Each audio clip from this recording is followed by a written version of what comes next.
franchise kid here.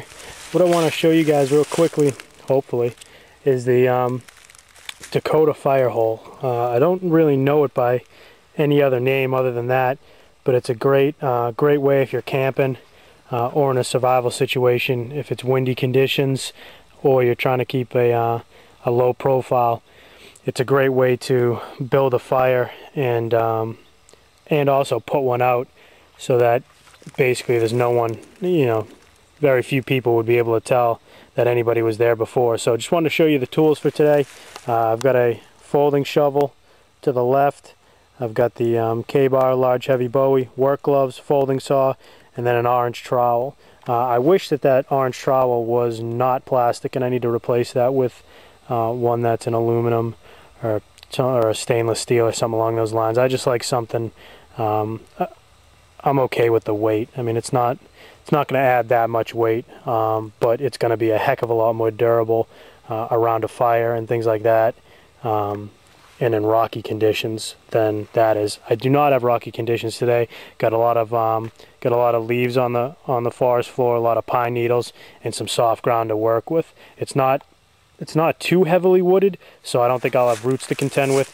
And that, of course, is the Ruger and the trusty tripod. So let's go ahead and get to work.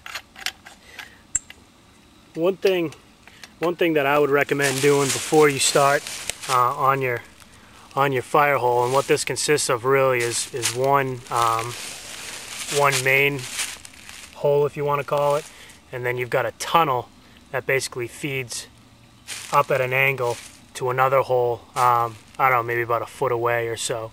And what that's going to create is it's going to create that vacuum as the fire, as the heat rises, it's going to create that vacuum from this other side to the bottom of the fire, which is going to really give it that oxygen and that fuel that it needs.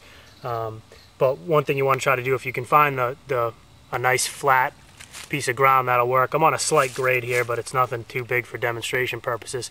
And another thing that I would recommend, if you can, if you're camping by a stream or a lake or something like that, and you're going to use the fire hole to cook on, what you may want to do is try to find especially if you're by a stream in a rocky area, try to find a rock, if you can, that you're going to cook on. Again, I'm assuming you may be in a survival situation, so what you may want to do is try to find what you're going to cook on first, and then make your main fire hole or the fire pit according to that size, instead of digging this big hole and going out and trying to find something to cook on top of, and having to rework the hole or patch it up or something like that. So maybe if you can go out and find a flatter rock at the riverbed or something like that along those lines, then you can go ahead and cook on top of that. But just try to look for that stuff ahead of time, and it'll save you from having to do maybe twice as much work. So let's go ahead and do the main hole.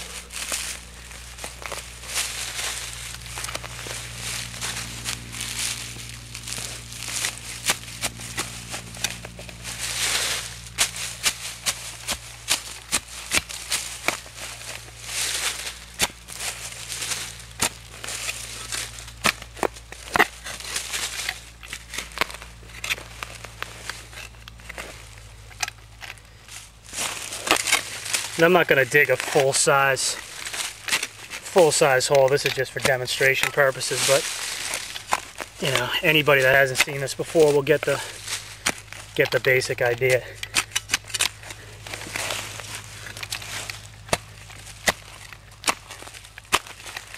I got some nice soft ground to work with, so I'm lucky. If you're in a rocky condition, this can be an absolute nightmare. And if you don't have the right tools, you can do this with, a knife or whatever tool that you're fortunate enough to have with you in a survival situation.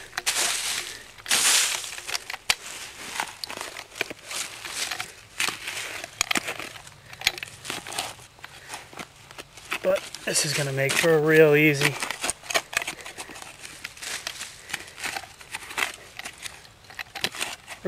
fire hole construction.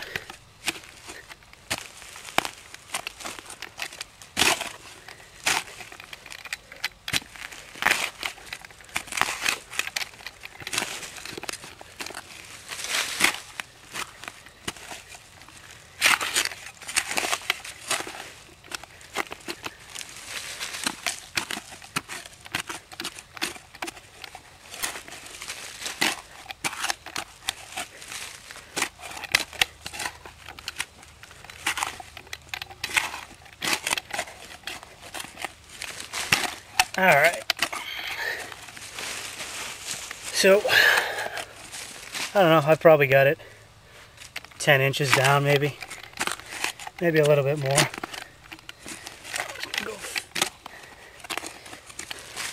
Work the edges a little bit. Maybe try to get a nice flat bottom to work with. That's what I'm going to work with for the main fire hole. Again, if I was doing this for real, that would probably be a bigger diameter. I don't know, it's the size of a dinner plate maybe a little bit bigger than that, and probably going a little bit deeper than that, but not by much. It really depends on what you're trying to, if you're trying to conceal where your location is, then you certainly want to pay attention to what you're using to start the fire with. You want to use as dry stuff as possible so that you're not creating a lot of smoke. But one feature that I really like about these is, again, on the concealment side, or if you're just trying to be, you know, a good steward to Mother Nature when you're leaving your campsite, is all this dirt that you took out of this hole, you can fill back in once you've extinguished the fire, cover it all back up again, and spread some leaves over it, and no one will be the wiser. So let's go ahead and dig. What I'm going to do right now is right on this side, and I'm going to go through with that trowel and just sort of form fit this base a little bit better. And I'm going to start digging here a little bit through this way. I hope you guys can see that. I'm not looking, but through on this side and back out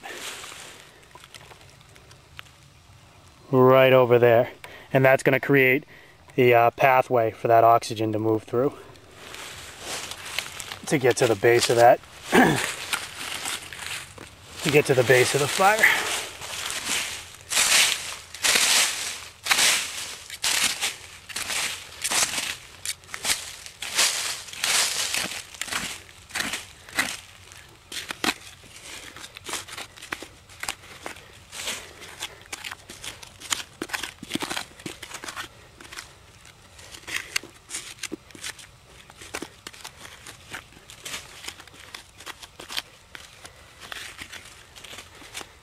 Now, one thing that you don't want to do is make the base of your hole, make the floor of this fire pit too deep, because don't forget, you still need to start a fire either down inside of here, or you need to start your tinder up above here and be able to reach down and put that inside and manage it.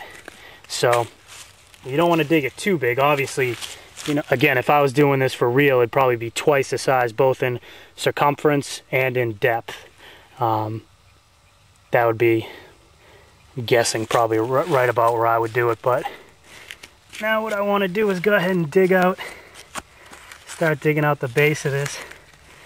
And this again is why I really want to get an aluminum or stainless steel trowel, because when you're trying to bore a hole almost like a screwdriver, this is working nicely. Let me check, make sure you guys are in the frame. Yeah, this is going to work nicely because you can see the dirt I'm dealing with is extremely moist. I mean, that stuff is sticking onto the trowel, so that's going to work nicely. But if you're in a rocky environment or something where there's excessive roots, this plastic thing's going to be worthless. So just keep that in mind.